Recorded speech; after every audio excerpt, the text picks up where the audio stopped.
Assalamualaikum, hai, balik lagi di learning jurnal aku, Seviana Nur Aziza. Nah, udah gak kerasa banget nih, udah pertemuan 10 aja learning jurnalnya. Jadi di pertemuan 10 ini dibawakan oleh kelompok terakhir, yaitu kelompok 7. Nah, jadi kedepannya kita akan membuat film, tidak ada diskusi kelompok lagi. Nah, sebelum membuat film, kita harus membuat proposal dulu. Jadi, mungkin learning jurnal kedepannya tentang pembuatan proposal dan juga pembuatan filmnya gitu. So, stay di learning jurnal aku ya. Nah, langsung aja kita ke materinya. Jadi, kelompok 7 kemarin itu membawakan materi tentang mengulik proses pembuatan film. Nah, di dalamnya ada materi tentang departemen pembuatan film dan juga tahapan-tahapan dalam produksi film. Nah, di dalam departemen pembuatan film ada 2 poin lagi, yaitu departemen sinematografi dan juga departemen artistik. Nah, kita mau bahas departemen sinematografi dulu. Sinematografi berasal dari bahasa Yunani, yaitu kinema yang berarti gerakan dan juga graphein yang berarti merekam. Sehingga sinematografi adalah ilmu terapan yang membahas tentang teknik menangkap gambar dan sekaligus menggabungkan gambar tersebut sehingga menjadi rangkaian gambar yang memiliki kemampuan menyampaikan ide dan cerita.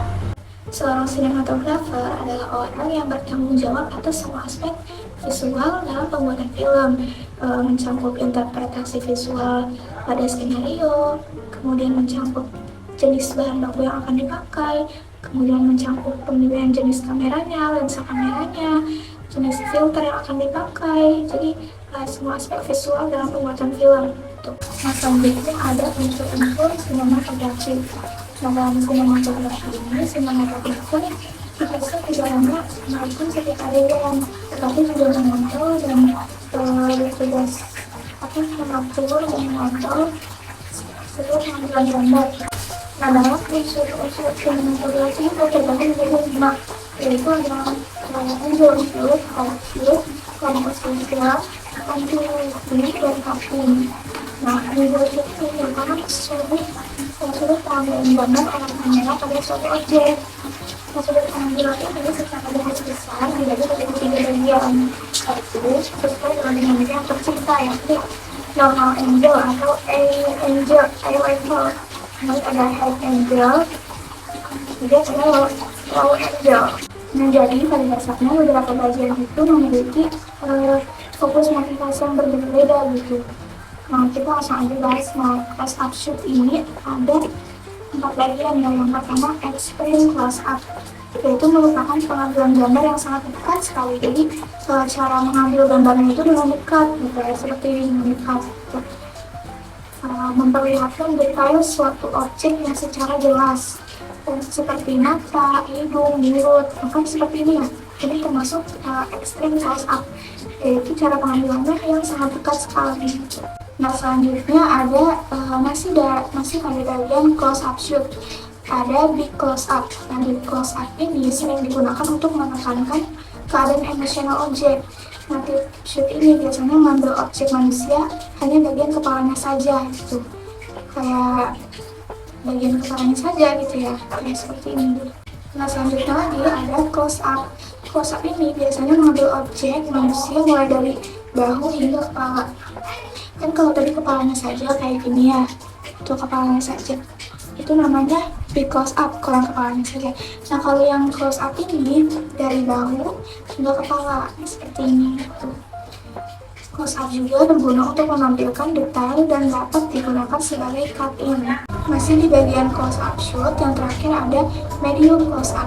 Nah, medium close up ini merupakan jenis shoot untuk menunjukkan wajah objek agar lebih jelas dengan ukuran shoot sebatas dada hingga kepala. Jadi kayak dada sini hingga kepala. Ini namanya medium close up. Selanjutnya ada composition, yaitu komposisi. Yang secara sederhana, komposisi ini dapat diartikan sebagai suatu cara untuk membuat sebuah gambar dalam sebuah frame agar terlihat menarik gitu, dan objek yang ingin ditampilkan juga terlihat lebih menonjol. Selanjutnya ada cutting atau editing. Cutting atau editing ini dalam sinematografi digunakan untuk mengeditkan gitu. Jadi kayak untuk menggabungkan potongan-potongan video yang diambil dari syuting gitu. Jadi kayak menggabungkan potongan-potongan video, potongan-potongan gambar menjadi sebuah film gitu kan. Jadi kayak tujuannya supaya penonton itu tidak merasakan menonton potongan video yang terputus. Selanjutnya ada peran sinematografi.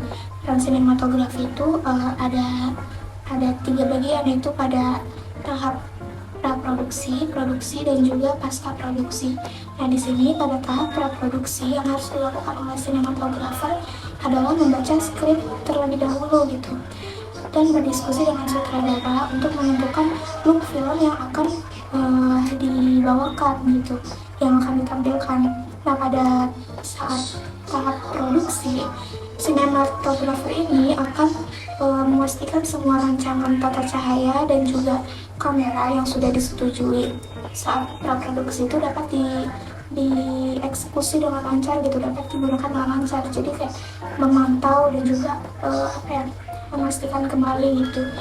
Nah, kemudian ada pada tahap pasca produksi. Nah, pada tahap pasca produksi ini sinematografer berperan sebagai supervisi. Nah, sinematografer juga akan mensupervisi pekerjaan atau colorful dalam proses pewarnaan dialis gitu.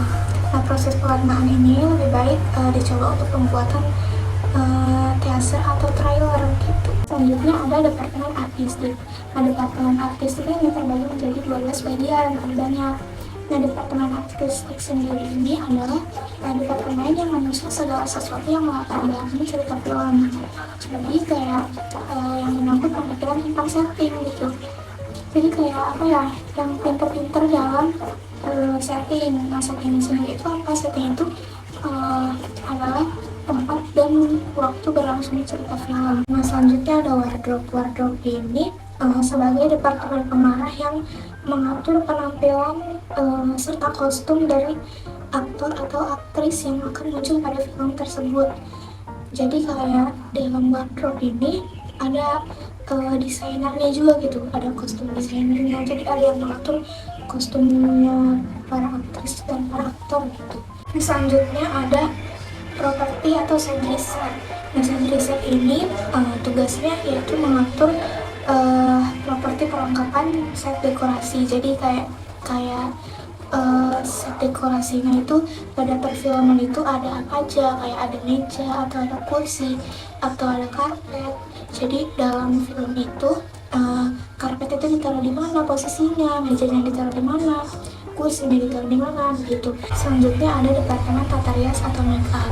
Jadi udah pada tahu dong kalau make up kayak gimana. Jadi sebelum kita syuting atau pengambilan gambar, pastinya harus aktor atau aktris ini harus di make up dulu supaya wajahnya tuh terlihat segar gitu. Misalkan di lipstikin dulu biar terlihat segar, atau misalkan di filmnya itu dibuat menjadi lebih tua dari yang aslinya gitu, jadi di make upin dulu gitu.